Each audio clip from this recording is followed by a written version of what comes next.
রাধে রাধে। আপনারা সবাই কেমন আছেন? আশা করি আপনারা সবাই খুব ভালো আছেন। আজ আমার ব্লগটা একটু অন্যরকম হবে। আজ আমি যেটা তোমাদের দেখাতে চলেছি সেটা হলো মাংস রান্না কিভাবে হয়। তবে মাংস রান্নাটা করতে হলে, যেহেতু আমাদের গ্রামের সাইডে বাড়ি, তো মাংস রান্না কিভাবে হয় দেখতেই পাচ্ছ। কড়াতে প্রথমে তেল দিয়ে হলো, তেলটি একটু গরম করার পর তেজপাতা শুকনো লঙ্কা দেওয়ার পর ফোটানোর পর তো পেঁয়াজ দেওয়া হলো, আর বেশি করে একটু তেল দেওয়া হলো যাতে পেঁয়াজটা ভালোভাবে ভাজা হয়।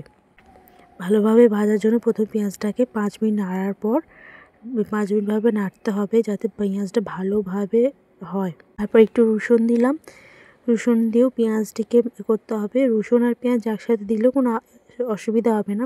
এভাবে 5 মিনিট নাড়ার পর ধীরে ধীরে জ্বালানি দিতে হবে। গ্যাসের রান্না তাদের মিডিয়াম ফ্লেম রাখবে।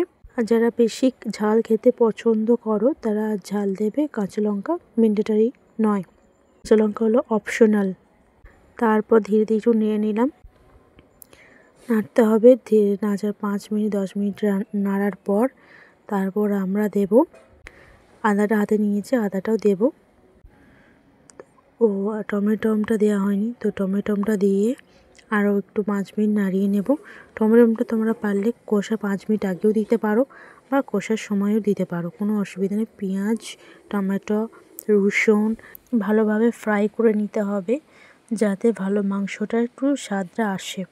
দেখতে পাচ্ছ তোমরা আমার কাকি আবার আদাটাও দেওয়া হয়ে গেছে কষা মাংসের মতো। যেহেতু আদা দেওয়ার ফলে মশলাটা একটু বসে যায়, তো খুন্তি করে বা চামচে করে ভালোভাবে নিয়ে নিতে হবে।